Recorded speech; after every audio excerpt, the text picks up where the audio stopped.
Amen.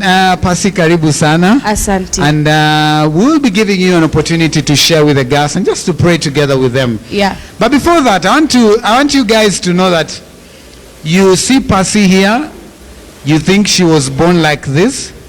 You think she was all beautiful and all put together. But she has a beautiful and amazing story to tell. And we'll just have a few minutes to interact with you and just to get to hear your testimony and your story. Yeah. Pastor, you have tested all kinds of religion. All kinds of religion. Tell us about that. Well, first of all, I am born and brought up in an Indian family. So I grew up in the temple, worshiping in the temple. But because my mom was half Kenyan and half Asian, sometimes we would go to the church once in a while. But my grandmother should not know on the day she takes me to church. Wow. Because my grandmother, my dad was pure Asian. So my grandmother did not want us to step the church at all. Wow. So she always wanted me in the temple. And I was brought up in Nakuru. But when my grandfather passed away, we had to come to Nairobi. Right. Yeah, and that's where I tasted every water.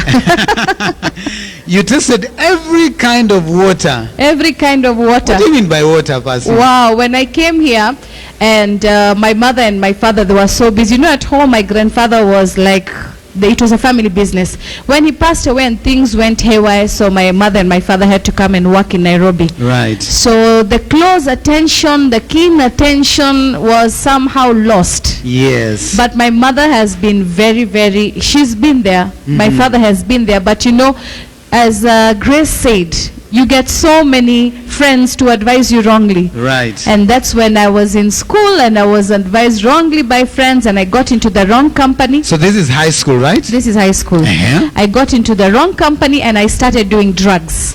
Wow. I started doing in drugs. high school. Which form were you in? Form 2. Form 2. Yeah. Yani, Ebu, tell us how did that happen? How did you get to get the drugs? You know, coming from a very strict family. Right. And here I find a small freedom. And my friends, as in when we are not in school, sometimes I've gone to visit them at their place. They're taking drugs, they're taking alcohol and things like that. So, you know, they force me, as in, why don't you try? You know, you look like you're Ramshamba from Nakuru. You don't want to try, you know. Why don't you have fun? Tell your mom you're sleeping over at our place and let's go out, let's party. That's how it started. So I just started as in I want to taste. How does cigarette feel like? How does alcohol feel like? How does cocaine feel like? Wow. You know? And that's how I started, and finally I got to a place where I want out, but I can't get out. I'm addicted. You were deep into it. Deep into so it. You started with cigarettes, got into alcohol. Mira. Uli chew mira? A lot. Allah. My friends are Muslims, most of them. Ah. Yeah. Then you now graduated finally to cocaine. To cocaine, drugs. So ulikuwa unajidunga? No, cocaine you sniff. Okay. Yeah. Oh, so thank you. Asante kunichanua. So ya kujidunga, a friend of mine told me. Yes. We've tried everything, but this we are not trying because we might sell ourselves on the street to buy this thing. So where were you getting money to, you know, to service all that? My friend had a very rich father, and you know those looking for money fathers, and she would even go to the office and collect money and just go buy drugs. But it reached a point where we fought, and she couldn't buy those drugs for me anymore, and I started selling things from the house. Wow. To be able to buy these drugs. And then when they became very expensive for me, and you know, I would steal and sell, and my mom doesn't know it's me. She would hire and fire so many workers thinking it's them. So when I felt it was too expensive, I went to drugs like cough syrups. Just to get that high. For me, that high was very important. Even if I took a cough syrup or a sleeping tablet, I just wanted that high. So you see, I started out, I'm trying to look like everyone else, but I didn't know that whatever you give your flesh and it is pleased and it is desirable, you get hooked to it. So I got to a point, I want to come out, but I can't. So how deep did you get into the drugs? Why did you leave home? Yeah, I ran away from home. because one day my dad beat me badly. I was just full of blood, and my friend was like, "Why? You'll be killed. I'll help you escape from home." So I went to Mombasa. I stayed with my friends for 2-3 months. That's when I changed my religion. Yeah. Sasa ukakuwa I became a Muslim. Okay. I became a Muslim. I changed my religion, and I felt like maybe I'll get help here. I was in drugs at that time, but I wanted to come out. So I started looking for God in different religions. So I became a Muslim. I remember during Ramadan, I used to like spend the whole night in mosques. Wow. Praying and asking for help, and there's something they call Lailatul Qadri, a time when they feel there's a visitation of supernatural powers. I would stay awake the whole night waiting for the supernatural power just to ask it, could you please help me? Because now I can do anything for this high. I might even start selling myself. I don't want to reach that point. Could you please help me? And I would pray that the whole night, and nothing. Wow, nothing happened. Nothing. So when did help come for you? My mother became a born-again Christian. Okay. And she started fasting and praying for me. Wow. And to cut the long story short, I just felt I want to go to my mother. All this period I hated my mother. I didn't want to see my mother because I felt like she doesn't want me to have fun in life. So I went back home. And when I went back home, I told my mother the truth. My dad had now become deep into alcohol because of frustration, because I'm the firstborn. And the Asian community is quite small. I've ashamed him. Wow.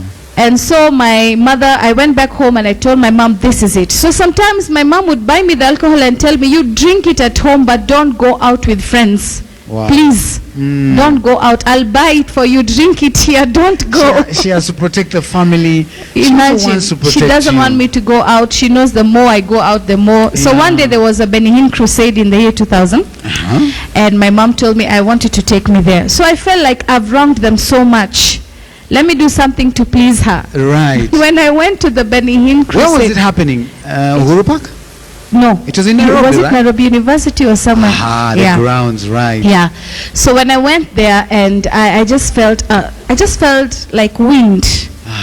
Blowing. And there were so many people, and I just felt wind blowing, and I just felt love, and I felt I can get help here. That is the day when he gave an altar call, I gave my life to Jesus. Wow. Yeah. And that was your turning point. Yeah. Amazing. At this point, you surrendered your life. Yes. You definitely had a hunger. A lot. And you just wanted to leave what you were doing. It was too much. Jesus said, he who is forgiven much. Wow. We love much. We love much. So I fell in love with the Lord. The first thing that I really loved about Christianity is not a religion, it's a relationship. And so I would cry out to God. I would tell God, look, I am, and I was still taking alcohol, and I'm saved. That particular. Yeah, I still took it because Yes. your deliverance might not just come instantly. So I would cry to the Lord, and my mom told me, I don't want you to say you'll stop and get saved. No, you can't help yourself. Get Jesus, he'll clean you out. So I said, fine. Then I said, okay, I got saved, and I told the Lord, could you please deliver me? Could you please get me out of these drugs? I don't know how you will do it, but could you please do it? You surrendered in time. Yeah, and then I heard Isaiah 62:6, and I didn't know the Bible. So when I looked at Isaiah chapter 62 verse 6, it says, I've posted watchmen on your wall. They will give me no peace until I establish Jerusalem. So the word that I caught there is, give God no peace until he does it. Amazing. So I kept disturbing God every time. Could you please get me out of alcohol? Could you please get me out of drugs? I light a cigarette, I'm smoking, and I'm reading the Bible, and I'm like, God, I can't live this by myself. It is your responsibility to help me. Right. And so some months down the line, I quit alcohol, I quit drugs, I quit cigarette, and for the last 15 years, free of drugs, alcohol, cigarette. Amen. And we rejoice together with you. Yes. Thank you so much, because you had a deep desire. Yes. And we also appreciate your mom. And My we mom. appreciate all moms who keep praying for their children. Yes. who might not probably they're into drugs, they're into alcohol. Yes. Don't give up. As a mom, don't give up. Keep praying Yeah. for them. Yeah. Because their deliverance will come one day. It will. Because Amen. God is so faithful. He delivered me.